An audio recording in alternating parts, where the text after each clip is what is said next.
Sup YouTube. So a few days ago I decided to finally play Master Duel, get plat 1 with Striker Orcust. Format's been kind of stale for a while, so I just haven't been playing very much. Contrary to what my Duel Pass says, that's all from like 3 days ago on Synchro Festival. But anyway, let's get into the list. So before I begin, I will say that I did get this towards like, I wouldn't say the end of the season, but I would say like closer to a couple days after early season. But I still believe this list can get you an early season plat if you actually play the early season. Anyway, without further ado, let's get into the list. So to begin, we'll go off with the hand traps. 3 Maxi is an unfair hand trap, so obviously play 3 of them. 3 Ash, the staple hand trap of the format, and 1 Nibiru. So it's not that many hand traps, funny enough, it's just a couple. But these are like the most impactful hand traps you can have. Nibiru is just a blowout against a lot of decks, especially against that trash FTK deck, the Ignite FTK deck. If you're playing that, I don't know what you're doing. That deck sucks. Don't play it. But this instantly stops it. Any of these hand traps stop that deck. Usually. So yeah, just 7 hand traps. 9 out of 10 times you're going to draw into the hand traps anyway. By like alluring into them, orchestrated returning into them, engage draws, upstart, whatever. So you're fine by doing that. It's great. Let's get into the Orcust engine. 2 Skeleton, fairly standard. 1 Harp, standard. 1 Gear Suit, standard. Just 2 Nightmare. I don't have space for 3. I would love to play 3, but I'm already at 41 and I don't want to put more cards in. And Nightmare can be a brick. Just 1 Wand. I actually do want to play 2, but for the same reason as Nightmare, I don't play 2. Because this card, this isn't even an Orcust card, by the way. This is just a World Legacy card, so it does not work off Babel, unfortunately. But it is nice to have 2 of them in a grind game. If you notice, I'm also not playing any Gizmek Orochis because, well, 1, I don't have the card. 2, I don't really think it's necessary to play Gizmek Orochi in the Striker variant. So that's pretty much it for the Striker part. Let's talk about our starters. So we don't have too many starters. We have 1 Armageddon, and I guess we could call Grepher a starter, but I think of it more as an extender. And of course, C1 Girsu, obviously. So just about like, I would say 2 starters and 2 extenders. You don't really need more because you're, like I said, you're going to draw into whatever you need half the time. 1 Rhoda, again, just searches you a starter. It's actually better to open Rhoda over one of the starters that you have because it's a spell, loads of cards for engage. Life's great. 1 Foolish Burial, I wasn't playing this in previous seasons simply for one reason, I didn't have it. Now I finally got enough UR dust to craft it. Despite what my UR dust is saying up there, I did all that for the Synchro event. I used to have like 300, now I don't. Anyway, Foolish Burial, this card turns into any Orcust name, any card you want, and it's a spell. What's not to like? Only 2 Allure, I do want to play 3, but there isn't that many dark targets in the deck to justify playing 3 Allure. That's why I don't play 3. Also, I don't have space for 3. 2 Engage, this card is insane, as usual. You literally just Allure, Upstart, Orchestrate a return, drop an engage, and like I've had people scooped to me just activating Foolish Burial and then engage right after. They're like, nah, bro, I ain't down for that. I'm outie. So engage at 2. You can only play 2. You only need 2, really. Card's nuts. It starts you Disruption. It gets you extenders. It can help you play start your entire deck. It's just an insane card. All right, 1 Afterburner. It's just another striker like target. Funny story, I run out of targets for engage very often just because of how many times I draw. But Burners is a really nice target to have for 2 reasons. 1, it's another target for engage. This should be a 3rd Widow Anchor if Widow was at 3, but it isn't. So this is your another target. It pops a monster, a problem monster on the field, and then you don't really care about that effect. That effect's irrelevant. It's the second effect that you care about, the one where it pops a back row.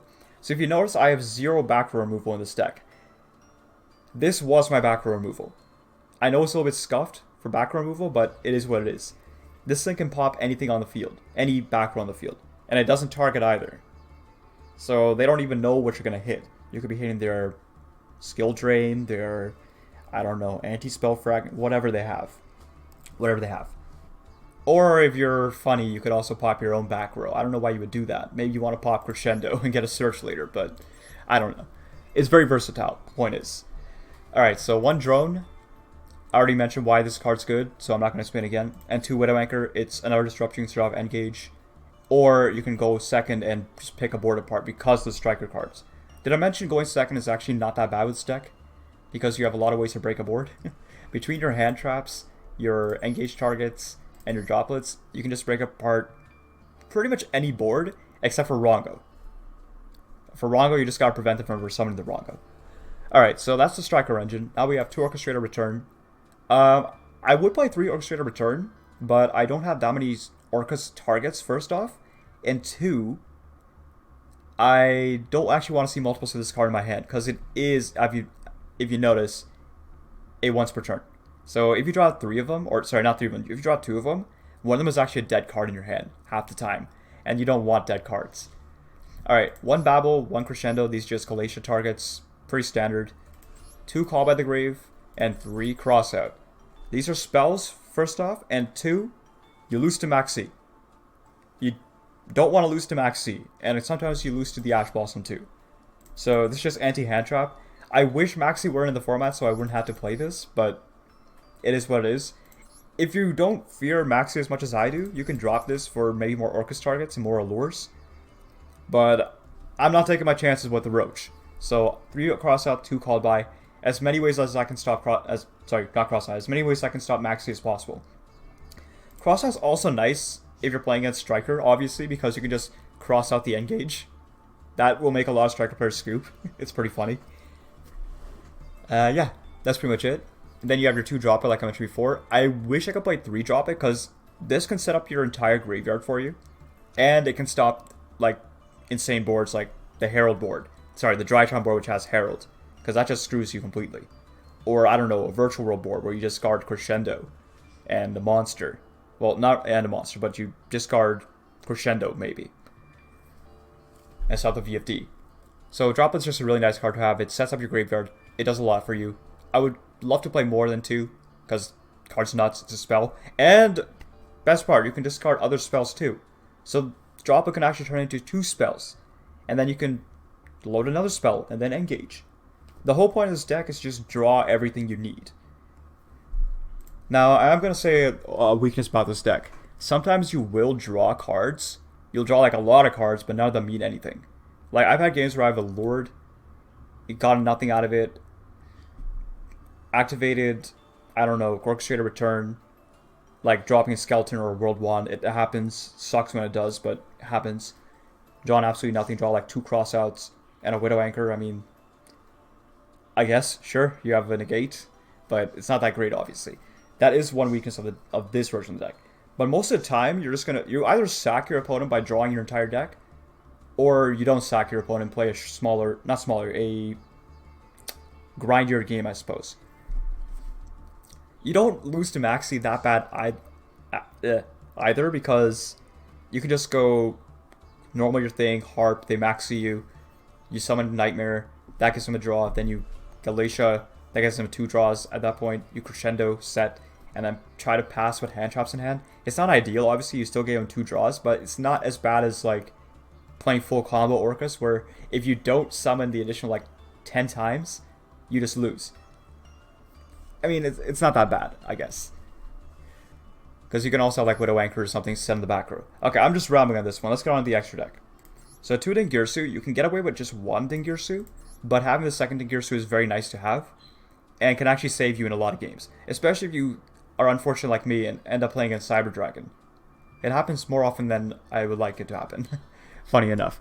Alright, 1 Linkaribo. This combos with Girsu, because you can turn the Girsu token into a effect monster, because the Girsu token is level 1. You go normal Girsu, send Harp, Girsu effect, summon token, turn that token into Linkaribo, now you have an extender to do whatever you want. 1 Kagari. This is what allows you to go into Barricade and discard a card, or just like grab another Engage and resolve Engage a second time. You obviously want to play the Kagari. 1 Hayate, you don't need to play this card, but like I said before, sometimes you draw like no Orcus cards, so this is just a way to dump Engage to the graveyard, try grab that Engage, and then maybe getting a draw off the Engage, hopefully, and if not, you just, you know, play Striker for 1 turn. You don't have to play this card, you can replace it with something else like another Topologic, another Long Girsu, anything you like really. I just like having a little bit of insurance. Alright, one Cerberus, again, you can cut this, but it's nice to have going second when you have like these standards to summon Cerberus. Pop a problem card on the field, or bait a negate out. You know how it is. And it's a discard outlet. Phoenix, you're not running very much back row hate in this deck. You're literally running just the one afterburner, so this is nice to have in the extra deck. It pops up back row, maybe. Or really what it does is just discards a card in your hand and maybe pops back row. That's what I should be saying. It's nice to have, and it's an access code pop target along with Cerberus, I suppose. It's good to have different attributes. One Galatia, I would love to play this at 3, but OCG is scared of Galatia for some reason. I don't know why. So just one Galatia. She starts everything for your deck. It's great. One Masquerena. This is what you go into like 99% of the time. If you fear some weird crap like, I don't know, Raigeki, Storm, whatever, then you maybe don't go into Masquerena, but... Or not Raigeki. Raigeki sucks against this deck. But like someone just dusters you. Maybe you go Crescendo instead. I don't know.